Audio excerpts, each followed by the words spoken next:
নিয়ে একটা অঙ্ক, একটু হিন্ট দিই, কনস্ট্যান্ট মোশনের কনসেপ্টও এখানে লাগবে এটা সলভ করতে। এইটা হচ্ছে আমাদের সিচুয়েশন। কি কি কয়টা কথা বলেছে, আইডিয়াল রোপ মানে রোপটার কোনো মাস নেই, ফ্রিকশন নেই। আইডিয়াল পুলি মানে ফ্রিকশন নেই।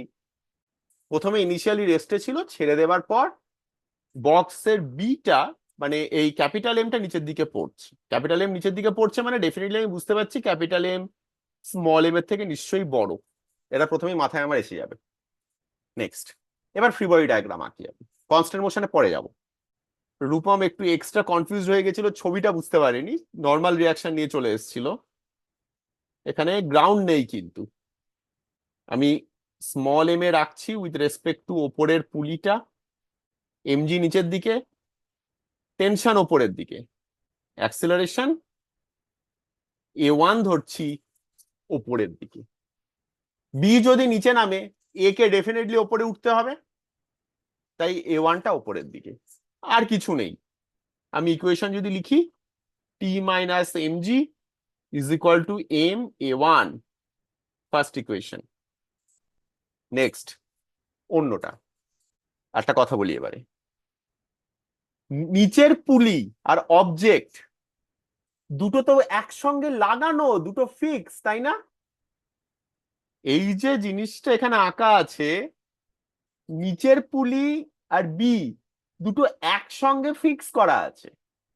আমি যদি নিচের পুলিটার সঙ্গে বি কে একটা দড়ি দিয়েও ঝোলাতাম, নিচের পুলি আর অবজেক্টটা একসঙ্গেই মুভ করতো। এখানে ব্যাপারটাকে আরো সহজ করে দিয়েছে, নিচের পুলিটা ফিক্সড না অবজেক্ট বি এর সাথে, তাই ওদের যখন ফ্রি বডি ডায়াগ্রাম আঁকবো আমি একসঙ্গে আঁকবো। এটা একটা সেম অবজেক্ট হয়ে গেল আমার। একটা হোমওয়ার্ক দিই, এই সেম অঙ্কটাই করবে যদি পুলির সাথে আর একটা দড়ি দিয়ে যদি ক্যাপিটাল এম কে ঝোলানো থাকতো, তাহলে কি হতো? বাকি সবকিছু সেম, এটা হোমওয়ার্ক। দড়ি দিয়ে থাকতো, সেক্ষেত্রে তোমাকে সবকিছুই যা বার করতে বলেছে বার করবে, এছাড়াও এই দড়িটাতে কত টেনশন সেটা বার করবে। এটা এক্সট্রা হোমওয়ার্ক থাকলো। এবার আমি ফ্রি বডি ডায়াগ্রামে ফিরে আসি। বি এর যখন ফ্রি বডি ডায়াগ্রাম আঁকছি, আমাকে পুলিটাকে ওর সাথে নিতে হবে। আর রেফারেন্স ফ্রেম কি নেব? রেফারেন্স ফ্রেম, এখানে রেফারেন্স ফ্রেম আমার ওপরের এই ফিক্স জায়গাটাকেই নেওয়া উচিত। ওটার সঙ্গে কি রেসপেক্টে নামছে, দড়িটা তোর উপর দিয়ে যাচ্ছে, দড়িটার লেন্থটা সেইভাবেই চেঞ্জ হচ্ছে। তাহলে এখানেও রেফারেন্স ফ্রেম হচ্ছে টপ সিলিং। এবারে আমি আঁকি, এর ওয়েট নিচের দিকে, ক্যাপিটাল এমজি। আর কি ফোর্স আছে? ক্যাপিটাল বি এর ওপর ডাইরেক্ট আর কোনো ফোর্স আমি দেখতে পাচ্ছি না, পুলির ওপর দিয়ে দড়ি গেছে, তাই টেনশন এদিকে, টেনশন এদিকে। টেনশন সেম, কারণ সেম দড়ি, আইডিয়াল, কোথাও কোনো ডিস্টারবেন্স নেই। এই ওপরের দিকের ফোর্সটা বোঝা গেল রূপম? যেহেতু দড়িটা পুলির ওপর দিয়ে গেছে, তাই দুটো টেনশন ওপরের দিকে, আর পুলিটা অবজেক্টের পার্ট। এই হোমওয়ার্ক অঙ্কটা কিভাবে করবি সেটা হোমওয়ার্কে ভাববি, দুজনেই অবভিয়াসলি নিয়ে করতে হবে। ওকে, এবার আমি ইকুয়েশন লিখে ফেলি। আচ্ছা, অ্যাক্সেলারেশনটা দেওয়া হয়নি, অ্যাক্সেলারেশন A2 বলছি নিচের দিকে। তাহলে mg minus twice T is equal two m A2। তিনটে আননোন, কিন্তু T A1 A2, দুটো ইকুয়েশন আর একটা করতে হবে। কিভাবে পাবো আর একটা ইকুয়েশন? কনস্ট্যান্ট মোশন দিয়ে। কনস্ট্যান্ট মোশন দিয়ে কি করবো? অর্ঘদীপ, তোমার এই জায়গাটায় কনফিউশন হচ্ছে। দেখো, আমি এই পাশের দড়ির লেন্থ ধরলাম এক্স, এই দড়িটার লেন্থ ধরলাম ওয়াই, তাহলে ডান দিকটাও মোটামুটি ওয়াই, অ্যাকচুয়ালি ওয়াই এর থেকে একটু বেশি, কিন্তু সেই পোর্শনটা একটা কনস্ট্যান্ট পোর্শন আছে, সেটাকেও ধরতে পারি আমি, কে ধরতে পারি সেটাকে একটা। আমি বুঝতে পারলে লেন্থটা কিভাবে নিলাম? এই পুরো লেন্থটা ইকুয়াল মানে কনস্ট্যান্ট থাকবে, তাহলে x plus y plus k is equal to l. এই কেটা না নিলেও চলতো, আমি নিলাম তোমাদেরকে বোঝানোর জন্য। এবার যদি ডিফারেন্সিয়েট করি, dx dt plus twice dy dt equal to 0, বোঝা গেল? X double dot plus twice y double dot, আমি ইচ্ছে করে একটা স্টেপ নিয়ে ট্রানজিশনটা করলাম, এটা মানে সেকেন্ড অর্ডার ডিফারেন্সিয়েট করলাম, ঠিক আছে? X double dot plus twice y double dot equals to 0। এবার এক্স ডবল ডট কি?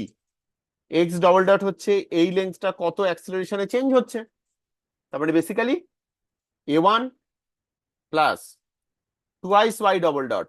টুয়াইস ওয়াই ডবল ডট মানে এই লেন্থটা কত রেটে চেঞ্জ হচ্ছে, সেটা কি basically a2 plus twice a2 equal to 0। তার মানে আমি পাচ্ছি a1 is equal to twice a2, একটা মাইনাস সাইন আছে কিন্তু আমি কি বলেছি এখান থেকে খালি ম্যাগনিটিউডের রিলেশনটা নেবে। তাহলে a1 is equal to twice a2 আমি পেয়ে গেলাম। পুট করে দাও, অঙ্ক হয়ে গেছে। কি পাচ্ছি ফার্স্ট ইকুয়েশন থেকে? t minus mg is equal two m a1, m a1 এর জায়গায় m 2a2 লিখলাম। আর সেকেন্ড ইকুয়েশনটা হচ্ছে capital mg minus twice t is equal two capital m a2। প্রথম ইকুয়েশনটা থেকে আমি t পেয়ে যাচ্ছি m 2a2 প্লাস mg, এখান থেকে আমি পাচ্ছি t is equal two mg plus twice m a2। সেটা সেকেন্ডটাই যদি পুট করে দিই mg minus twice small mg plus twice small m a2 is equal two capital m a2। তাহলে capital mg minus twice small mg minus 4m a2 is equal two capital m a2। এবার একটু step jump করে আমি direct আনসারটা লিখি, capital M minus twice small m divided by capital M plus 4 small m। এটা small a2 পেয়েছি মানে a1 ও পেয়ে গেছি। a1 is equal to twice capital M minus twice small m divided by capital M plus 4 small m। Clear? বোঝা গেছে? একটা জিনিস লক্ষ্য করো, এই পুরো জিনিসটা নিচের দিকে নামবে, মানে ক্যাপিটাল বি নিচের দিকে নামবে, ক্যাপিটালের ওপরের দিকে উঠবে যদি capital M twice small m এর থেকে বেশি হয়, তাই না? আর capital M is equal to twice small m হলে পুরো জিনিসটা স্ট্যাটিক থাকবে, অ্যাক্সিলারেশন 0 হয়ে যাবে। ক্লিয়ার অঙ্কটা?